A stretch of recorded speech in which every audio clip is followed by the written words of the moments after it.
তাফসীরটা এটা আমাদের জানাটা এই জন্য জরুরি।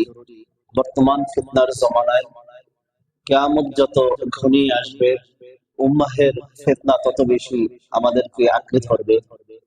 আর এই ফিতনার মোকাবেলার জন্য নবীজি সাল্লাল্লাহু আলাইহি ওয়াসাল্লাম কিভাবে এই ফিতনাগুলো মোকাবেলা করেছেন, নবীর যুগে যে ফিতনা ছিল কিভাবে আল্লাহ নবী সেটাকে প্রতিহত করেছেন, এটাকে আমরা সূরাতুত তাওবার তাফসীর যদি আমরা জানি, তাহলে সেই বিষয়গুলো আমরা জানতে পারবো যে আমাদের সমসাময়িক যত ফিতনা আসবে এগুলোকে কিভাবে আমরা রোধ করব। এবং আমরা যারা মুসলমান দাবি করি, আমাদের কেমন চিন্তা চেতনা গ্রহণ করা দরকার। আমরা যারা মুসলমান দাবি করি, আমাদের কেমন আদর্শ গ্রহণ করা দরকার। আমরা কিসের পিছনে ছুটছি, আমরা কি করছি, আমাদের কি করণীয়, আমাদের কোন জিনিস বর্জনীয়, এটা আমাদের উম্মাহের জন্য সব থেকে কোরআন কারীমের ভিতরে সূরাতুত তাওবার তাফসীর যদি কারো সামনে থাকে, আশা করা যায় যে এই মানুষটা কখনো তিনি বিভ্রান্ত হবেন না, এই মানুষটা সঠিক পথের দিশা পাবেন। এই জন্য আমরা ধারাবাহিকভাবে আলোচনাগুলো করতেছিলাম। আমি আজকে আপনাদের সামনে তেলাওয়াত করেছি সূরাতুত তাওবার 29 নম্বর আয়াত। আয়াতের মাঝে আল্লাহ রাব্বুল আলামিন বলেন, قاتلوا الذين لا يؤمنون بالله ولا باليوم الآخر ولا يحرمون ما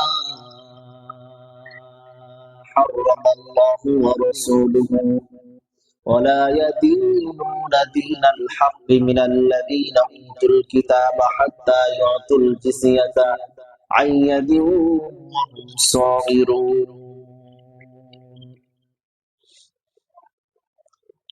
আয়াতের তর্জমা হলো, আল্লাহ রাব্বুল আলামিন বলেন, আহলে কিতাব যারা আছে, আহলে কিতাবদের মধ্য থেকে, যে আহলে কিতাব কাদেরকে বলা হয়? খ্রিস্টান যারা, খ্রিস্টানদের মধ্যে যারা ধর্মীয় বিষয় যারা পণ্ডিত ছিলেন, ধর্মীয় বিষয় যারা পারদর্শী ছিলেন, তাদেরকে আহলে কিতাব বলা হয়। তো আহলে কিতাবদের মধ্য থেকে ওই সকল লোকদের বিরুদ্ধে তোমরা যুদ্ধ করো যারা আল্লাহ এবং পরকালের প্রতি ঈমান আনে না। আল্লাহ এবং তার রাসূল যা হারাম করেছেন, যেগুলো আল্লাহ এবং তার রাসূল নিষেধ করেছেন, এগুলোকে তারা সত্য ধর্ম হিসেবে যারা গ্রহণ করে না, যতক্ষণ না তারা করজোর লাঞ্ছিত অবস্থায় জিজিয়া প্রদান না করবে, ততক্ষণ পর্যন্ত তোমরা তাদের সাথে তোমরা যুদ্ধ করো, তাদের সাথে তোমরা লড়াই করো। আল্লাহ রাব্বুল আলামিন এই আয়াতের মাঝে যারা আহলে কিতাব, ইহুদি খ্রিস্টান, সবকিছুর মধ্যে থেকে, সব ধর্ম থেকে আহলে কিতাব হতে পারে, যেটা অন্য আমরা আলোচনার ভিতরে এটা বিস্তারিত ভাবে বলেছি। যারা ইহুদি ধর্মে যারা পারদর্শী এদেরকেও আহলে কিতাব বলা হয়, খ্রিস্টানদের ধর্মের মধ্যে যারা পারদর্শী তাদেরকেও আহলে কিতাব বলা হয়। তাহলে আহলে কিতাব এদের সাথে আল্লাহ রাব্বুল আলামিন যুদ্ধ করার পক্ষে 7টি কারণ এখানে উল্লেখ করেছেন, কেন তাদের বিরুদ্ধে যুদ্ধ করার কথা বলেছেন। আজকের তো আমাদের মধ্যে, আমাদের মুসলমান যারা আমরা দাবি করি, আমাদের মধ্যে ইহুদি খ্রিস্টানরা একটা বিষ ঢুকিয়ে দিয়েছে। আমরা মনে করি যে মিষ্টি খাওয়াটা সুন্নাত, এটা আমরা সবাই মানি, এটা যে খাওয়ার পরে মিষ্টি খাওয়া এটাকে আমরা গ্রহণ করি। নামাজ পড়বেন কোনো সমস্যা নাই, হজ করবেন, হজের কথা বলবেন কোনো সমস্যা নাই, নামাজের কথা বলবেন, নামাজ পড়বেন কোনো সমস্যা নাই, জাকাতের কথা বলবেন, এটার কোনো সমস্যা নাই। কিন্তু যখন আপনি জিহাদের কথা বলবেন তখন কিছু মানুষ এটা সহ্য করতে পারে না। যখন আপনি দ্বীন কায়েমের কথা বলবেন, আল্লাহর জমিনে আল্লাহর বিধান কায়েমের কথা বলবেন, তখন কিছু মানুষ এটা সহ্য করতে পারে না। এই যে আমি মুসলমান বলে দাবি করি, আর আমাদেরকে যে এগুলো থেকে সরিয়ে দেওয়া হয়েছে, এটা ইহুদি খ্রিস্টানদের একদিন আর দুদিনের প্ল্যান নয়। এটা ইহুদি খ্রিস্টানদের অনেক আগের প্ল্যান ছিল। এটা যে আজকের আমরা কোথায় গিয়ে আজকের আমরা দাঁড়িয়েছি, আজকের আমাদের অবস্থাটা কোথায় ছিল, আজকের আমরা এমন জাতি, আমরা 1300 বছর সারা বিশ্বের ভিতরে আমরা শাসন ছিলাম, ইসলামী খেলাফত ব্যবস্থা ছিল, কিন্তু 100 বছরের ভিতরে আমরা 1300 বছরের ইতিহাস আমরা ভুলে গিয়েছি। আমাদের জন্য যে একটা নবীজি সাল্লাল্লাহু আলাইহি ওয়াসাল্লাম যেটা উত্তম আদর্শ ছিল, আমাদের যে 4 জন খলিফা ছিলেন, আমাদের যে খেলাফত ব্যবস্থা ছিল, আমাদের যে ইনসাফ ভিত্তিক শাসক ছিলেন, এরা যে কত সুন্দর ভাবে যে তারা দেশ পরিচালনা করেছেন, রাষ্ট্র পরিচালনা করেছেন, এই নমুনা অন্য কোন জাতি, অন্য কোন ধর্ম এটা কোনোদিনও তারা এরকমের একটা দৃষ্টান্ত উপস্থাপন করতে পারবে না। কিন্তু আমাদের মাঝে এগুলো থাকা সত্ত্বেও এগুলো আমরা ভুলে গিয়েছি। কিন্তু আজকের আমাদের সামনে আপনি নামাজের কথা বললে সমস্যা নাই, হজের কথা বলবেন সমস্যা নাই, দানের কথা বলবেন সমস্যা নাই, যখন জিহাদের কথা বলে তখন কিছু মানুষ বলে এগুলো জঙ্গিবাদ, এগুলো সন্ত্রাস। জোরে বলে নাউজুবিল্লাহ। জিহাদকে যদি কোনো ব্যক্তি সন্ত্রাস বলে, জিহাদকে যদি কোনো ব্যক্তি জঙ্গিবাদ বলে, তার ঈমান থাকবে না, সে মুসলমান হতে পারে না। কারণ জিহাদ আল্লাহ রাব্বুল আলামিনের বিধান। নামাজ পড়া যেমন ফরজ, জিহাদ করাও ঠিক তেমনি ভাবে ফরজ। নামাজ পড়া যেমনি ভাবে ফরজ, দ্বীন কায়েম করা, আল্লাহর জমিনে আল্লাহর বিধান কায়েম করাটাও ঠিক তেমনি ভাবে ফরজ। যদি এই দুই জিনিসের মাঝে যদি কোনো কেউ পার্থক্য করে, তার ঈমান থাকবে না। এই জন্য মুসলমান দাবি সবাই করতে পারে, কিন্তু মুসলমানিত্ব টিকিয়ে রাখাটা এটা বড় মুশকিল। এটা তা আল্লাহ রাব্বুল আলামিন আহলে কিতাব যারা আছেন এদের সাথে যুদ্ধ করার কথা কেন বললেন? 7টা কারণ আল্লাহ রাব্বুল আলামিন উল্লেখ করেছেন। 1 নাম্বার, তারা পরকালের প্রতি ঈমান আনে না, পরকালের প্রতি তারা ঈমান আনে না। 2 নাম্বার, আল্লাহ এবং তার রাসূল যে হারাম করেছেন তা তারা হারাম মনে করে না। আপনি দেখেন আজকের বাস্তব আমরা যারা মুসলমান দাবি করি, এরা বলে যে এই আল্লাহ এবং তার রাসূলের কথাবার্তা যারা বলে যে আমরা ইসলাম ধর্মের আমরা বিশ্বাসী না, কিছু মানুষ বলে যে ইসলামী আইনের বিশ্বাসী না, যে এই রকমের যে কথা যারা বলে অথচ তারা মুসলমান দাবি করে, বলেন এটা কি কোনো মুসলমানদের বৈশিষ্ট্য হতে পারে? এদের মাঝে আর এই যে আহলে কিতাব ইহুদি খ্রিস্টান এদের মাঝের কোনো পার্থক্য নাই। এটা আল্লাহ রাব্বুল আলামিন এর জন্য বলেছেন যে আল্লাহ এবং তার রাসূল যেটা হারাম করেছেন এটাকে তারা হারাম মনে করে না। তারা সত্য ধর্ম এটা তারা গ্রহণ করে না। আপনার সামনে সত্য দিন আছে, আপনি জানেন এটা সত্য, এরপরও আপনি সত্যটাকে গ্রহণ করলেন না, এটা বুঝতে হবে এটা মুসলমানদের বৈশিষ্ট্য না, এটা হলো আহলে কিতাব যারা ইহুদি খ্রিস্টান যারা পাদ্রী যারা এদের বৈশিষ্ট্য এটা। এই আয়াতে আল্লাহ রাব্বুল আলামিন যে এই 3টা কথা যখন উল্লেখ করেছেন এবং ইবনে আকিল ইবনে আরাবীর তিনি এই আরো চমৎকার এটি মন্তব্য করেছেন। তিনি আয়াতের ব্যাখ্যায় তিনি আরো বলেছেন, আল্লাহ রাব্বুল আলামিন আয়াতের মধ্যে বললেন কাতিলু, তোমরা যুদ্ধ করো। কির জন্য তোমরা যুদ্ধ করবা? আহলে কিতাবদের বিরুদ্ধে। 1 নাম্বার, আল্লাযীনা লা ইউমিনুনা বিল্লাহ, যে ওই সমস্ত ব্যক্তিদের বিরুদ্ধে তোমরা যুদ্ধ করবা যারা আল্লাহর প্রতি যারা ঈমান আনে না। তা আজকের তো আমাদের অবস্থাটাও এমন, যারা আল্লাহর প্রতি যারা ঈমান আনে না তাদের সন্তুষ্ট করার জন্য আমরা এখন ব্যস্ত হয়ে গেছি, যে কিভাবে আমরা তাদেরকে সন্তুষ্ট করবো। আমরা মনে করি যে উমুকে যদি আমার উপরে সন্তুষ্ট হয় তাহলে মনে হয় আমি সফল হয়ে যাব, আমি মনে হয় তাহলে আমার জন্য সামনে চলাটা অনেক সহজ হয়ে যাবে। কিন্তু যে আল্লাহর উপরে যারা ঈমান আনে না তারা কোনোদিন আমাদের বন্ধু হতে পারে না, তারা আমাদের শত্রু। শত্রুকে শত্রু ভাবা এটা হলো আমাদের সব থেকে ধোঁকা থেকে বাঁচার সব থেকে বড় হাতিয়ার। আপনি যদি শত্রুকে বন্ধু ভাবেন, বন্ধুকে যদি শত্রু ভাবেন, আপনি ধোঁকায় পড়ে যাবেন। তা আল্লাহ রাব্বুল আলামিন কোরআনের ভিতরে এটা এই মূলনীতিগুলো তুলে ধরেছেন। এরপরে 2 নাম্বার আল্লাহ রাব্বুল আলামিন বলেন ওয়ালা বিল ইয়াউমিল আখির, যারা পরকালের প্রতি যারা ঈমান আনে না। এখানে আল্লাহ রাব্বুল আলামিন এখানে বিশ্বাসের ক্ষেত্রে তাদের পাপটি আরো জঘন্য, যে তারা পরকালের প্রতি যারা ঈমান রাখে না। তারপরে 3 নাম্বার আল্লাহ রাব্বুল আলামিন বলেছেন ওয়ালা ইউহাররিমুনা মা হারামাল্লাহু ওয়া রাসূলুহু, আর আল্লাহ এবং তার রাসূল যে হারাম করেছেন তা তারা হারাম মনে করে না। দেখেন অনেক মানুষ আছে যে আল্লাহ তাআলা যেটাকে হারাম করেছেন মানুষ সেটা হারাম হিসাবে মেনে নেওয়াটা এটা তাদের কাছে অনেক কষ্ট লাগে। যদি এটা তাদের কাছে কষ্ট লাগে বুঝতে হবে তাদের ঈমান থাকবে না। যেখানে আল্লাহ রাব্বুল আলামিনের নিয়ম আছে, আল্লাহ রাব্বুল আলামিনের বিধান আছে, আল্লাহ রাব্বুল আলামিনের নিয়ম নীতি আছে, আল্লাহ রাব্বুল আলামিন আপনি সাধারণ দিমাগ দিয়ে বুঝবেন আল্লাহ তাআলা আপনাকে আমাকে সৃষ্টি করেছেন, আল্লাহ রাব্বুল আলামিন আপনাকে আমাকে বানিয়েছেন।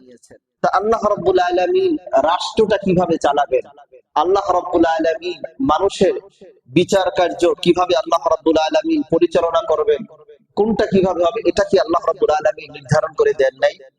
কি বলেন, দিয়েছেন কিনা? আমি মাঝে মাঝে একজন ডাক্তার আছেন, ডাক্তার নাবিল। আমি ওনার বক্তব্য অনেক শুনি। তো উনি, ওনার একটা বৈশিষ্ট্য হলো, অনেক আগ থেকে ওনার বয়ান, আমি ওনার যে লেকচার গুলো আমি শুনতাম। তো ওনার একটা বৈশিষ্ট্য হলো, উনি যখন লেকচার গুলো দেন, উনি কোরআনের সাথে বিজ্ঞানের সাথে সবসময় উনি এই মিলটা উনি বজায় রাখেন। উনি গবেষণা করেন, আবার এটার সাথে সাথে এটা বলে দেন যে আল্লাহর কোরআনের ভিতর এটা বলছে, এটা বলছে। তখন তিনি একটা বর্ণনা করেছেন যে মানুষের হাতের যে একটা হাড়, বলছেন এই রকমের হাড় তামাম পৃথিবীর বুকে যত সম্পদ আছে সমস্ত সম্পদ মিলিয়েও এরকম একটা হার সারা বিশ্বের সব সম্পদ মিলে একটা হার তৈরি করতে পারবে না। জোরে বলেন সুবহানাল্লাহ। তাহলে আল্লাহ রাব্বুল আলামিন কত বড় কারিগর, কত বড় সৃষ্টিকর্তা, যে তামাম পৃথিবীর যত সম্পদ আছে সব সম্পদ মিলে মানুষের এই যে হাতের যে একটা হার আছে, এই হারের মতো একটা হার তৈরি করতে পারবে না। তাহলে আল্লাহ রাব্বুল আলামিন এত কুদরতওয়ালা, তাহলে আপনার পারিবারিক জীবন, আপনার রাষ্ট্রীয় জীবন, আপনার আন্তর্জাতিক জীবন, এটা কিভাবে চলবে, এটা কি আল্লাহ রাব্বুল আলামিন নির্ধারণ করে দেন নাই? তাহলে আমরা যদি এটা থেকে অজ্ঞ থাকি, আমরা যদি এটা থেকে আমরা দূরে থাকি, তাহলে বুঝতে হবে আমাদের সফলতা কখনোই আসবে না, আমরা ধোঁকার মাঝে আমরা পড়ে যাব। তারপরে চতুর্থ নাম্বার, আল্লাহ রাব্বুল আলামিন বলেছেন ওয়ালা ইয়াদিনুনা দীনাল হক, আর তারা সত্য ধর্মকে তারা গ্রহণ করে না। ভাই, সত্য ধর্ম, সত্যকে সত্য হিসাবে মেনে না নেওয়াটা, এটা আমাদের যেমন একটা বৈশিষ্ট্য আছে এমন, আর এটা হলো কাফের মুশরিকদের একটা বৈশিষ্ট্য ছিল। তারা আল্লাহর নবীকে কিভাবে চিনতো জানেন? ইয়ারিফুনাহু কামা ইয়ারিফুনা আবনাআহুম, ইয়ারিফুনাহু কামা ইয়ারিফুনা আবনাআহুম, যে ইয়ারিফুনাহু, তারা নবীকে এমন ভাবে চিনতো যেমনি ভাবে তার সন্তানদেরকে চিনে। সন্তানদেরকে যেভাবে চিনে, এর চেয়ে তো আরো নবীকে আরো সুন্দরভাবে চিনতো। আপনি আমার সন্তানকে দেখেছেন আমার সাথে হাঁটে, যে আপনি আমার সন্তানকে চিনেন, কিন্তু আমি আমার সন্তানকে যেভাবে চিনি আপনি কিন্তু ওইভাবে আমার সন্তানকে চিনেন না। আমি আমার সন্তানকে চিনি যে তার কোন জায়গায় একটা দাগ আছে, কোন জায়গায় একটা কাটার দাগ আছে, তার শরীরের কোন জায়গায় একটা সমস্যা আছে, কোন জায়গাটা তার উঁচু আছে, তার শরীরের আকৃতিটা কেমন। আমি যেভাবে জানি আপনি আমার সন্তানকে চিনেন, কিন্তু এভাবে আপনি চিনেন না। আবার আপনার সন্তানকে আপনি যেভাবে চিনেন আমি কিন্তু আপনার সন্তানকে চিনি না এভাবে। তা আল্লাহর নবী সাল্লাল্লাহু আলাইহি সাল্লামকে আহলে কিতাবরা এমন ভাবে চিনতো যেমনি ভাবে তার সন্তানকে চিনতো, কিন্তু এরপরেও তারা আল্লাহ নবীর প্রতি ঈমান আনে না। কিসের জন্য? সত্যকে তারা সত্য হিসাবে মেনে না নেওয়ার কারণে। আজকের আমাদের মধ্যেও কিন্তু এই খাইসিয়াত, এই বৈশিষ্ট্য আমাদের মধ্যেও আছে। সত্য জিনিসকে আমরা মেনে নিতে পারি না। অথচ সাহাবায়ে কেরাম রাদিয়াল্লাহু তাআলা আনহুগণদের বৈশিষ্ট্যটা কি ছিল জানেন? যে তারা যখন এরকমের আসতো, সত্য জিনিস আসতো, সাথে সাথে তারা সত্যকে সত্য বলে এটা মেনে নিতেন। এটা আমরা কি করি? আমাদের সামনে সত্যটা আসলে আমরা তখন যুক্তি উপস্থাপন করি, না এটা এটা মানলে এটা হবে না, এটা মানলে এটা হবে না। আরে ভাই, কোরআনের সামনে আবার যুক্তি কিসের? আমি কিসের সামনে আমি যুক্তি খাটাচ্ছি? এই দিমাগ তো দিয়েছেন আমার আল্লাহ। তাহলে আল্লাহর কথার সামনে কি আমি যুক্তি খাটাবো, নাকি আমার দিমাগ, আমার যা কিছু সব আল্লাহর সামনে আমি সমর্পণ করে দিব? আল্লাহ নবী সাল্লাল্লাহু আলাইহি ওয়াসাল্লাম, যে পয়গম্বর ইব্রাহিম আলাইহিস সালাতু ওয়াসসালাম বলেছিলেন, ইন্নী ওয়াজ্জাহতু ওয়াজহিয়া লিল্লাযী ফাতারাস সামাওয়াতি ওয়াল আরদা হানিফা ওয়া মা আনা মিনাল মুশরিকিন। যে ইন্নী ওয়াজ্জাহতু ওয়াজহিয়া লিল্লাযী ফাতারাস সামাওয়াতি ওয়াল আরদা হানিফা ওয়া মা আনা মিনাল মুশরিকিন ইন্না সলাতি ওয়া নুসুকি ওয়া মাহইয়ায়া ওয়া মামাতি লিল্লাহি রাব্বিল আলামিন ইন্না সলাতি ওয়া নুসুকি, আমার নামাজ, আমার কুরবানি, আমার বেঁচে থাকা, আমার মরে যাওয়া সব বিশ্বজগতের প্রতিপালক আল্লাহ রাব্বুল আলামিনের জন্য। এটাই তো আমাদের নবী আদর্শ। এটা মিল্লাত ইব্রাহিম, আমাদের জাতির পিতার আদর্শ। এটা জাতির পিতা বলতো যে আগে মুসলমানরা ভয় পেত, যে ইব্রাহিম আলাইহিস সালাতু ওয়াস সালামকে জাতির পিতা বলবে, এটাও তার মুখ থেকে তখন ভয় পেত। মানুষের ভিতরে দুই ভাগ হয়ে যায় যে ইব্রাহিম আলাইহিস সালাতু ওয়াস সালামকে কেন জাতির পিতা বলবে। এটা কতটা অধঃপতন আজকের আমাদের মাঝে চলে এসেছে। এটা আমরা যে কতটা মূর্খ সভ্যতার মাঝে আমরা আজকে চলছি, এটা বড় আফসোস। এরপরে আল্লাহ রাব্বুল আলামিন বলেন, মিনাল্লাযীনা উতুল কিতাব, যারা আহলে কিতাব, যাদেরকে আল্লাহ রাব্বুল আলামিন কিতাব দান করেছেন। যে এখানে বলা হয়েছে যে আহলে কিতাব হওয়ার কারণে তারা তাওরাত, ইনজিল, যে এই ধর্মের আলোচনা এখানে তারা পেয়েছে এবং এই ধর্মের কথা তারা শুনেছে। আর এরপর তারা তা সত্যটা জানার পরও সেটা তারা গ্রহণ করছে না। এদের অপরাধ, এটা ক্ষমার অযোগ্য, এটা অপরাধ। তারা সত্যটা জানার পরেও তারা এটা গ্রহণ করছে না, তারা নির্মম শাস্তির যোগ্য তারা। এরপরে আল্লাহ রাব্বুল আলামিন বলেন, হাত্তা ইউতুল জিজিয়াতা আইয়াদু ওয়া হুম সাগিরুন। আশ্চর্যজনক কথা যে করজোর যারা আল্লাহর জমিনে আল্লাহর বিধান যারা মানবে না, আল্লাহর জমিনে আল্লাহর উপর যারা ঈমান আনবে না, আল্লাহর দেওয়া নির্দেশ যারা মান্য করবে না, আল্লাহর দেওয়া হককে যারা গ্রহণ করবে না, আল্লাহ রাব্বুল আলামিন বলেন তারা দুনিয়াতে থাকবে, তারা জিজিয়া আদায় করে তারা থাকবে। যে জিজিয়া তারা কর দিয়ে, ট্যাক্স দিয়ে এরপরে থাকবে, তারা মুসলমানদের সামনে বুক ফুলিয়ে চলবে না। এখন তো কিছু মানুষ নতুন ফিতনা আবির্ভাব হয়েছে, সব ধর্ম সমান। জোরে বলেন নাউজুবিল্লাহ। ইসলাম একমাত্র সঠিক ধর্ম, অন্য যত ধর্ম আছে সব বাতিল। সব কি? জোরে বলেন বাতিল। ইসলাম একমাত্র সত্য। যদি আপনি বলেন সব ধর্ম সমান, তাহলে বুঝতে হবে যে আপনার ঈমান থাকবে না। কারণ অন্য যত ধর্ম সবগুলো বিকৃত হয়েছে, সব ধর্ম বাতিল হয়ে গিয়েছে। ওটা কোনো সঠিক আপন অবস্থাতে নাই। একমাত্র ইসলাম, এটাই এখন আল্লাহ রাব্বুল আলামিনের কাছে গ্রহণযোগ্য। ইন্নাদ দীনা ইনদাল্লাহিল ইসলাম। যে আল্লাহর কাছে মনোনীত ধর্মের নাম কি? জোরে বলেন ইসলাম। এখন যদি কোনো ব্যক্তি বলে যে ধর্মের ব্যাপারে কোনো বাড়াবাড়ি নাই, লাকুম দীনুকুম ওয়ালিয়া দীন, কি বলে? লাকুম দীনুকুম ওয়ালিয়া দীন, বুখারী শরীফের হাদিস। এটাও আমাদের বাংলাদেশের মানুষের শুনতে হয় এগুলো, যে লাকুম দীনুকুম ওয়ালিয়া দীন, তোমাদের ধর্ম তোমাদের, আমার ধর্ম আমাদের। কোরআনুল কারীমের একটা বৈশিষ্ট্য হলো, কোরআনুল কারীমের কিছু কিছু আয়াত আছে যে আয়াতের বিধান নাই, আবার কিছু কিছু বিধান আছে যে আয়াত নাই। এটা হলো কোরআনুল কারীমের একটা বৈশিষ্ট্য। এটা যেমন এই যে লাকুম দীনুকুম ওয়ালিয়া দীন, যে আমাদের ধর্ম আমাদের জন্য, তোমাদের ধর্ম তোমাদের জন্য, আল্লাহ রাব্বুল আলামিন এই আয়াতের বিধানকে রহিত করে দিয়েছেন যে অকাতিলুহুম হাত্তা লা তাকুনা ফিতনা, যে তোমরা তাদের সাথে লড়াই করো, যুদ্ধ করো ততক্ষণ পর্যন্ত যতক্ষণ ফিতনা নির্মূল না হয়, যে কাফেরদের সাথে তোমরা লড়াই করো। এখন যদি আপনি ওই আয়াতকে মানেন, তোমাদের ধর্ম তোমাদের জন্য, আমার ধর্ম আমাদের জন্য, তাহলে এই আয়াত রহিত হয়ে যায়। আল্লাহ রাব্বুল আলামিন ওই আয়াতকে এই আয়াত দ্বারা রহিত করে দিয়েছেন। আবার দেখেন, যেমন আয-যানিয়াতু ওয়াজ-যানি ফাজরিদু কুল্লা ওয়াহিদিন মিনহুমা মিয়াতা জালদা, যে আয়াতের মধ্যে আল্লাহ রাব্বুল আলামিন বলেছেন যে যদি কোন অবিবাহিত নারী, অবিবাহিত পুরুষ যদি তারা জিনা করে, তাদেরকে 100 বেত্রাঘাত করো।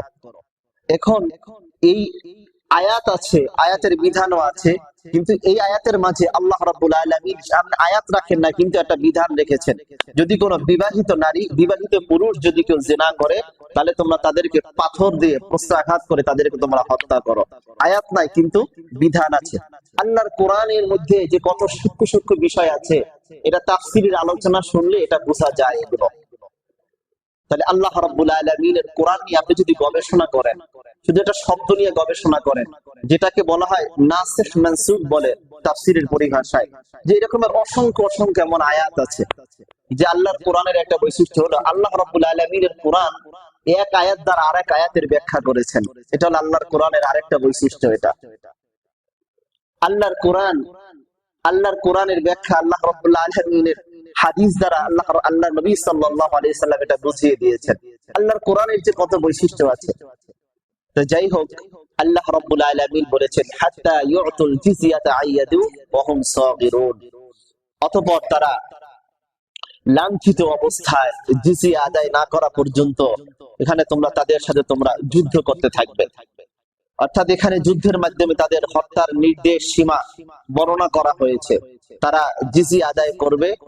তাদের যদি তারা তোমাদের কথা মেনে নেয়, তারা যদি তোমাদেরকে ট্যাক্স দিয়ে তোমাদের সামনে নতজানু অবস্থায় যদি তোমরা থাকতে পারে, তাহলে তোমাদের মাঝে তারা বসবাস করতে পারবে। অন্যথায় অন্যথায় তোমাদের মাঝে তারা বসবাস করার অধিকার রাখে না।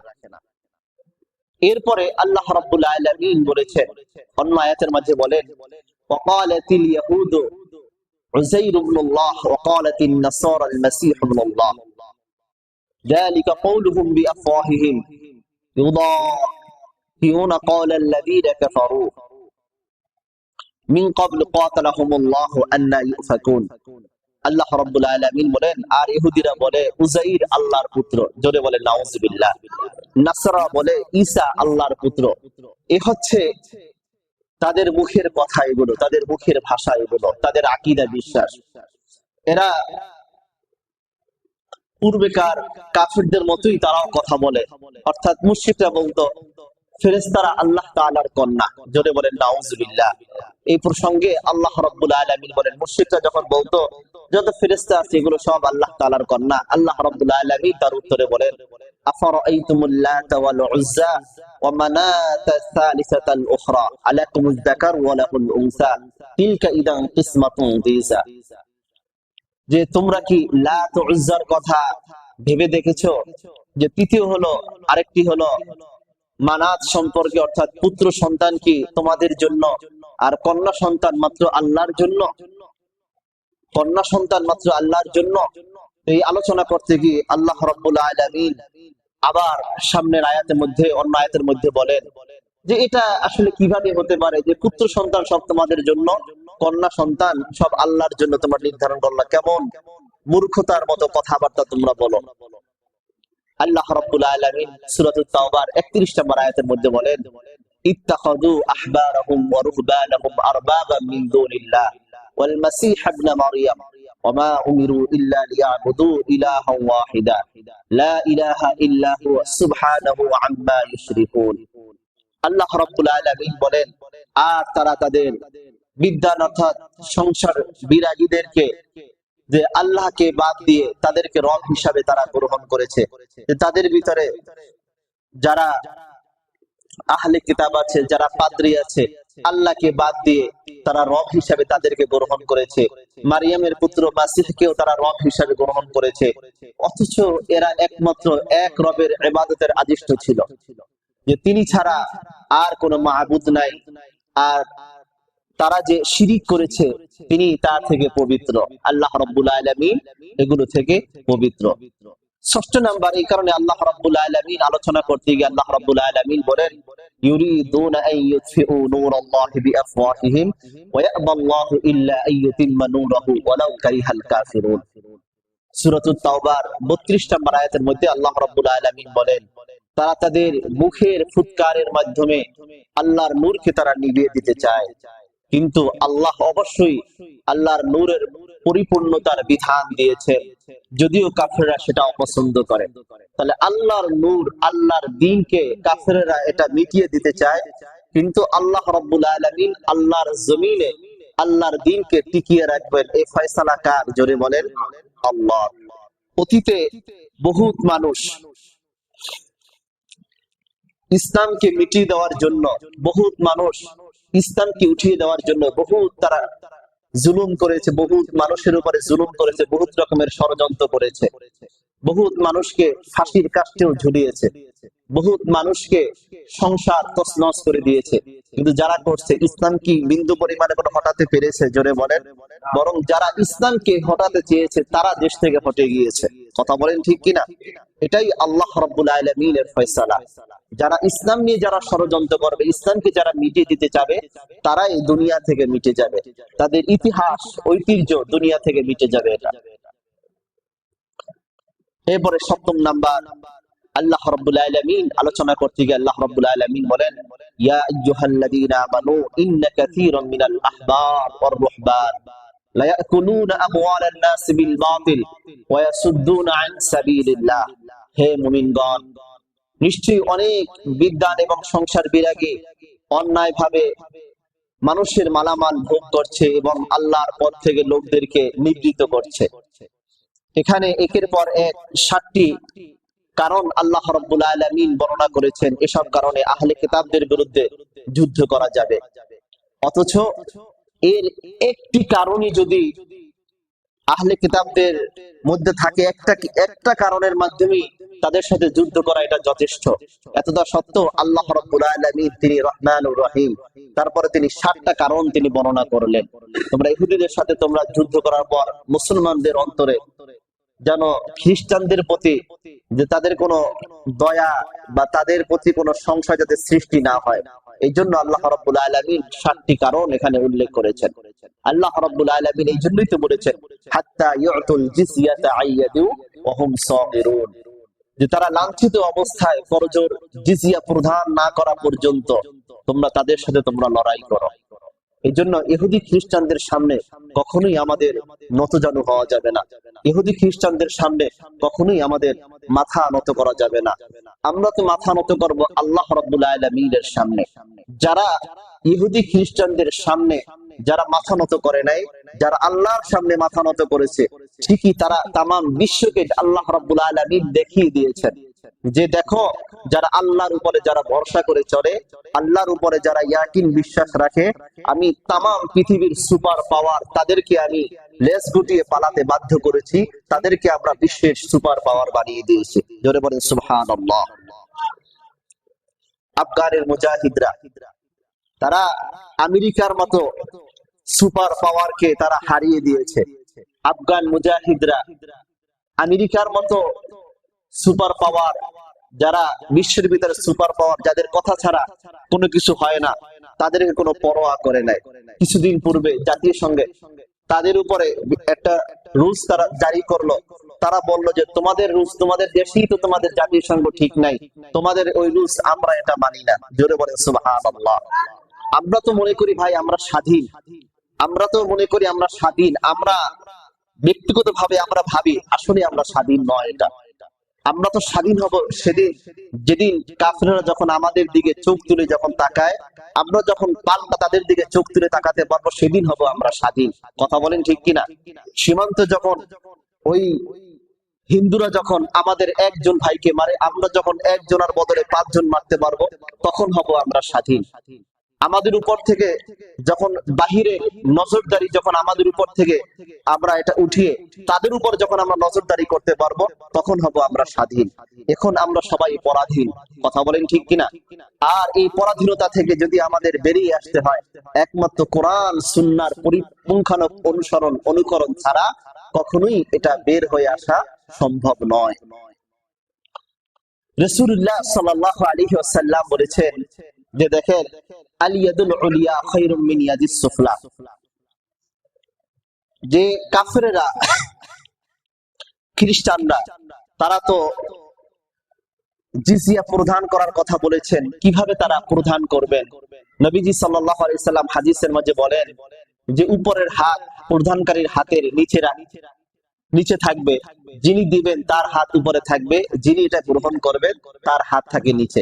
আল ইয়াদুল উলিয়া খায়রুম মিন ইয়াদিস সুফলা, যিনি দান করেন তার হাত, যিনি গ্রহণ করেন তার থেকে উত্তম। অর্থাৎ যিনি দান করেন তার হাত থাকবে উপরে, আর যিনি গ্রহণ করছেন তার হাত থাকবে নিচে।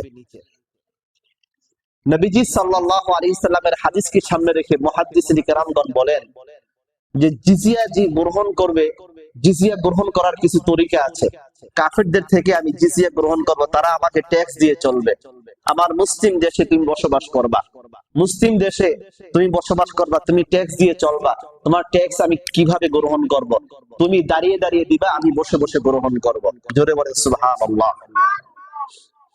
ইমাম শাফি রাহমাতুল্লাহ আলাইহি মাযহাব তিনি বলেন যে মুসলিম বালক যদি সে ইহুদি খ্রিস্টানদের কাছ থেকে যদি এমন ভাবে সে জিজিয়া গ্রহণ করবে যে সে তার দাড়ি ধরে টানবে, এরপরে অর্থাৎ অপদস্থ লাঞ্ছিত অবস্থায় তার থেকে সেটা গ্রহণ করবে। আনিয়াদি ওয়া হুম সাগিরুন, আয়াতের ব্যাখ্যায় ফকিহগণ বলেন যে জিজিয়ার যে টাকা, এটা যদি চেক আকারে যদি বাইতুল মালে যদি যোগ দেওয়া হয় তাহলে ওটা চলবে না, বরং জিজিয়া গ্রহণকারীর নিকট গিয়ে স্বহস্তে সেটা আদায় করবে। তাহলে এই কোরআনের এই লাঞ্ছনার কথা এটা বলা হয়েছে। যদি ওই ব্যক্তি দাঁড়িয়ে দেয়, তাহলে যিনি গ্রহণ করবেন তিনি বসে গ্রহণ করবেন। অর্থাৎ লাঞ্ছিত অবস্থায় এটাকে তাদের থেকে গ্রহণ করতে হবে। এটা তাহলে এটা হলো আমাদের মুসলমানদের ঐতিহ্য, মুসলমানদের আমাদের ইতিহাস। কিন্তু কাদের থেকে আমরা জিজিয়া বা এই কর আমরা নিব? আল্লাহ রাব্বুল আলামিন বলেন, কাতিলুল লাযীনা লা ইউমিনুনা বিল্লাহি ওয়ালা বিল ইয়াউমিল আখির ওয়ালা ইউহাররিমুনা মা হাররামাল্লাহু ওয়া রাসূলুহু ওয়ালা ইয়াদীনুনা দীনাল হাক্কি মিনাল লাযীনা উতুল কিতাব। যারা আল্লাহ এবং পরকালের প্রতি যারা বিশ্বাস করে না, এবং তার রাসূল সাল্লাল্লাহু আলাইহি ওয়াসাল্লাম যা হারাম করেছেন তারা তা হারাম মনে করে না। আর আহলে কিতাবদের মধ্যে যারা সত্য ধর্মকে যারা গ্রহণ করে না, এদের থেকে আমরা জিজিয়া বা কর ট্যাক্স এটা আমরা আদায় করব। তবে হানাফি এবং মালিকি মাযহাবী ফকিহগণ বলেন জিজিয়া মুশরিক, কিতাবী, মূর্তি পূজক, অগ্নি পূজক ইত্যাদি সকল থেকে এটা গ্রহণ করা হবে। তিনি আরো বলেন যে এটা হলো ইসলামের বিশ্বজনীন, যে ইসলাম যে সর্বোত্তম ধর্ম বিশ্বজনীন হওয়ার কারণ এটি। কেননা আমরা পৃথিবীতে সকল মানুষ ইসলাম ধর্ম আমরা গ্রহণ করতে পেরেছি, আর ইসলাম একমাত্র সঠিক ধর্ম। আর পৃথিবীতে অন্য যত ধর্ম আছে এগুলো সব কি বাতিল। ইসলাম ধর্ম এটাই হবে বিজয়ী ধর্ম। এটা কি জোরে বলেন? বিজয়ী ধর্ম। আমাদের ধর্ম পৃথিবীর সকল অঞ্চলের মানুষের জন্য এটা প্রযোজ্য, আর সকল অঞ্চলে সেটা বাস্তবায়ন যোগ্য। কিন্তু আমরা যদি দেখি ভারত, রাশিয়া এগুলো যারা আছে, একদিন আমরা এগুলো একদিন হিন্দুস্তান, একদিন এখানেও কালিমার পতাকা উড়বে। এখন তো কালিমার পতাকা উড়ালে বিভিন্ন প্রশাসন এদেরকে গ্রেফতার করে। আপনি আর্জেন্টিনার পতাকা উড়ান, এতে কোনো সমস্যা নাই। আপনি ব্রাজিলের পতাকা উড়ান, এতে কোনো সমস্যা নাই। কিন্তু আপনি যদি কালিমার পতাকা উড়ান তাহলে এটা সমস্যা, তখন আপনাকে গ্রেফতার করে। যে বিক্রি করে তাকে গ্রেফতার করে, যারা উড়ায় তাদেরকে গ্রেফতার করে। এটা নাকি দণ্ডনীয় অপরাধ। আমাদের তো ভাই পতাকা একটা, সেটা কিসের পতাকা? কালিমার পতাকা। এই পতাকা যেদিন আমরা প্রত্যেকটা ঘরে ঘরে যেদিন উড়াতে পারবো, আল্লাহর জমিনে আল্লাহর এই পতাকা যেদিন আমরা উড়াতে পারবো, সেদিন হবে আমাদের সার্থক, সেদিন হবে আমাদের সফলতা। কথা বলেন ঠিক কিনা? আর এটাই হলো আমাদের মুসলমানদের পতাকা, এটাই হলো আমাদের ইসলামের পতাকা এটা। তবে আমরা আশাবাদী, নবীজি সাল্লাল্লাহু আলাইহি সাল্লাম বলেছেন কিয়ামতের আগে এমন একটা ঘর বাকি থাকবে না যেখানে কালিমার দাওয়াত, কালিমার বাণী পৌঁছবে না।